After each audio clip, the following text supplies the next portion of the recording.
जय माता दी भक्तों, आज मैं आपको सुनाने जा रहा हूँ नवरात्रि की पावन कथा। कहा जाता है कि इस कथा को श्रद्धा और विश्वास के साथ सुनने से माँ दुर्गा प्रसन्न होती हैं और अपने भक्तों की सभी मनोकामनाएं पूर्ण करती हैं। इसलिए आप सभी इस वीडियो को अंत तक जरूर देखिएगा, क्योंकि इस कथा में छुपा है सुख, शांति और समृद्धि का राज। तो आइए शुरू करते हैं नवरात्रि की पावन कथा। नवरात्रि व्रत कथा के अनुसार एक समय बृहस्पति जी ने ब्रह्मा जी के समक्ष चैत्र व अश्विन मास के शुक्ल पक्ष में पड़ने वाले नवरात्र का महत्व जानने की इच्छा जताई। इन्होंने कहा, इस व्रत का ऐसा क्या फल है जो इसे किस प्रकार किया जाता है, सबसे पहले इस व्रत को किसने किया, ये सब मैं विस्तार से जानना चाहता हूँ। बृहस्पति जी के प्रश्नों का जवाब देते हुए ब्रह्मा जी ने कहा, हे बृहस्पति, प्राणियों के हित की इच्छा से तुमने बहुत अच्छा प्रश्न किया है। जो इंसान मनोरथ पूर्ण करने वाली माँ दुर्गा, महादेव, सूर्य और नारायण का ध्यान करता है वे धन्य। यह नवरात्र व्रत संपूर्ण कामनाओं को पूर्ण करने वाला है। इस व्रत को करने से संतान सुख, धन, विद्या और आदि का सुख मिलता है। इस व्रत को करने से रोग दूर हो जाता है, घर में समृद्धि की वृद्धि होती है, पुत्र की प्राप्ति होती है, समस्त पापों से छुटकारा मिलता है। जो मनुष्य इस नवरात्र व्रत को नहीं करता वह अनेक दुखों को भोगता है। यदि व्रत करने वाला मनुष्य सारे दिन का उपवास ना कर सके तो एक समय भोजन करे और 10 दिन बांधवों सहित नवरात्र व्रत की कथा का श्रवण करें। हे बृहस्पति, जिसने पहले इस महाव्रत को किया वह कथा मैं अब तुम्हें सुनाता हूँ। ब्रह्मा जी बोले, प्राचीन काल में मनोहर नगर में पीठत नाम का एक अनाथ ब्राह्मण रहता था। वह माँ दुर्गा का भक्त था। उसे संपूर्ण सद्गुणों से युक्त सुमति नाम की एक अत्यंत सुंदर कन्या उत्पन्न हुई। वह कन्या अपने पिता के घर में अपने सहेलियों के साथ खेल रही थी। इस प्रकार बढ़ने लगी जैसे शुक्ल पक्ष में चंद्रमा की कला बढ़ती है। उसका पिता प्रतिदिन जब दुर्गा की पूजा करके होम किया करता, वह उस समय नियम से वहाँ उपस्थित रहती। एक दिन सुमति भगवती की पूजन में उपस्थित नहीं हुई। उसके पिता को पुत्री की ऐसी असावधानी देखकर क्रोध आ गया और वह पुत्री से कहने लगे, अरे दुष्ट पुत्री, आज तूने भगवती का पूजन नहीं किया, इस कारण मैं किसी कुष्ठ रोगी या दरिद्र मनुष्य के साथ तेरा विवाह कर दूंगा। पिता की बात सुनकर सुमति को बड़ा दुख हुआ और वह पिता से कहने लगी, हे पिता, मैं आपकी कन्या हूँ तथा सब तरह आपके अधीन हूँ। जैसी आपकी इच्छा हो वैसा ही करो, चाहे राजा से, चाहे कुष्ठी से, चाहे दरिद्र से, जिसके साथ चाहो मेरा विवाह करना निश्चित करो।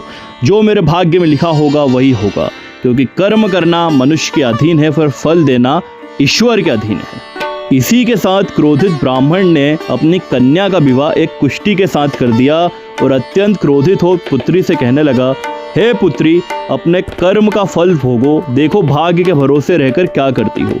पिता के ऐसे कड़वे वचन को सुन सुमति मन में विचार करने लगी, मेरा बड़ा दुर्भाग्य है जिससे मुझे ऐसा पति मिला।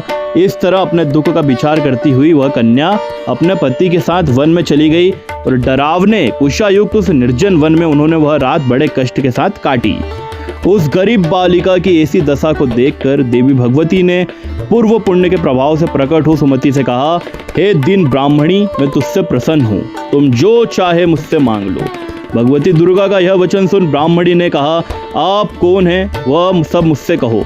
ब्राह्मणी का ऐसा वचन सुन देवी ने कहा, मैं आदि शक्ति भगवती हूँ और मैं ही ब्रह्म विद्या हूँ और मैं ही सरस्वती हूँ। प्रसन्न होने पर मैं प्राणियों को दुख दूर कर उन्हें सुख प्रदान करती हूँ। हे ब्रह्मणी, मैं तुझ पर तेरे पूर्व जन्म के पुण्य के प्रभाव से प्रसन्न हूँ। तुम्हारे पूर्व जन्म की कथा मैं तुम्हें सुनाती हूँ, उसे ध्यान से सुनो। तुम पूर्व जन्म में निषाद की स्त्री थी और अति पतिव्रता थी। एक दिन तेरे पति निषाद ने चोरी की। चोरी करने के कारण तुम दोनों को सिपाहियों ने पकड़ लिया और जेल खाने में कैद कर दिया। उन लोगों ने तुझको और तेरे पति को भोजन भी नहीं दिया। इस प्रकार नवरात्र के दिनों में तुमने ना तो कुछ खाया और ना ही जल पिया। इस प्रकार 9 दिन तक नवरात्र का व्रत हो गया। हे ब्राह्मणी, उन दिनों में जो व्रत हुआ उस व्रत के प्रभाव से प्रसन्न होकर मैं तुझे मनवांछित वर देती हूँ। तुम्हारी जो इच्छा हो सो मांगो। इस प्रकार माँ दुर्गा के वचन सुनकर ब्राह्मणी बोली, अगर आप मुझ पर प्रसन्न हैं तो हे दुर्गे, मैं आपको प्रणाम करती हूँ, कृपा करके मेरे पति का कोढ़ दूर करो। देवी ने कहा, उन दिनों तुमने जो व्रत किया था उस व्रत का 1 दिन का पुण्य पति का कोढ़ दूर करने के लिए अर्पित करो। उस पुण्य के प्रभाव से तेरा पति ठीक हो जाएगा। इस प्रकार देवी के वचन सुन वह ब्रह्माणी प्रसन्न हुई और पति को निरोग करने की इच्छा से जब उसने तथास्तु ऐसा वचन कहा, तब उसके पति का शरीर भगवती दुर्गा की कृपा से कुष्ठ रोग से रहित हो गया और ब्रह्माणी पति को देख देवी की स्तुति करने लगी।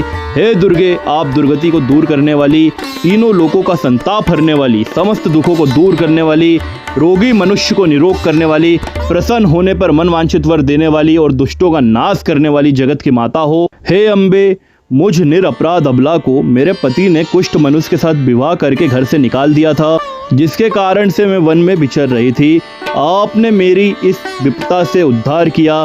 हे देवी, आपको प्रणाम करती हूँ, मेरी रक्षा कीजिए।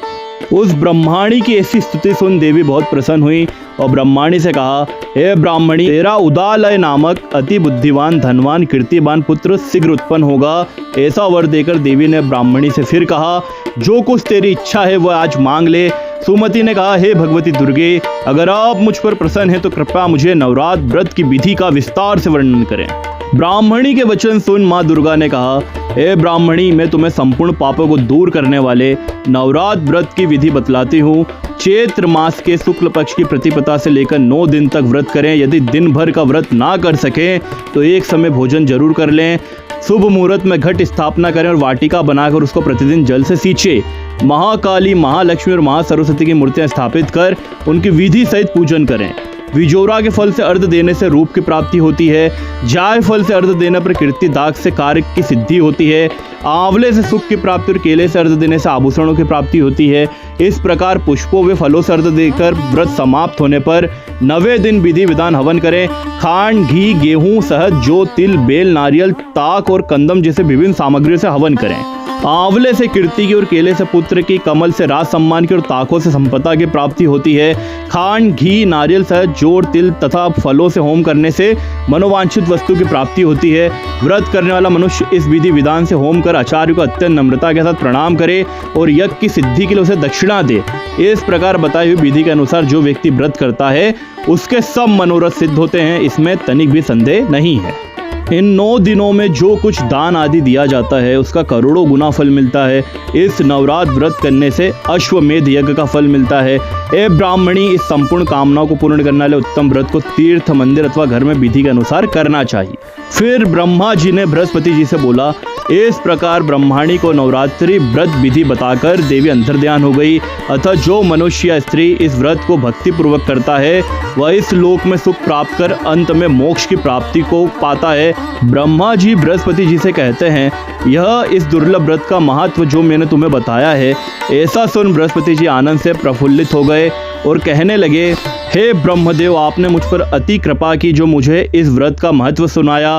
ब्रह्मा जी बोले कि हे बृहस्पति, यह देवी भगवती संपूर्ण लोगों का पालन करने वाली हैं। इस महादेवी के प्रभाव को कौन जान सकता है। बोलो देवी भगवती की जय। तो भक्तों, ये थी माँ देवी के नवरात्रि की पावन व्रत कथा, जिसको सुनने मात्र से जीवन में सुख, शांति और समृद्धि का आगमन होता है।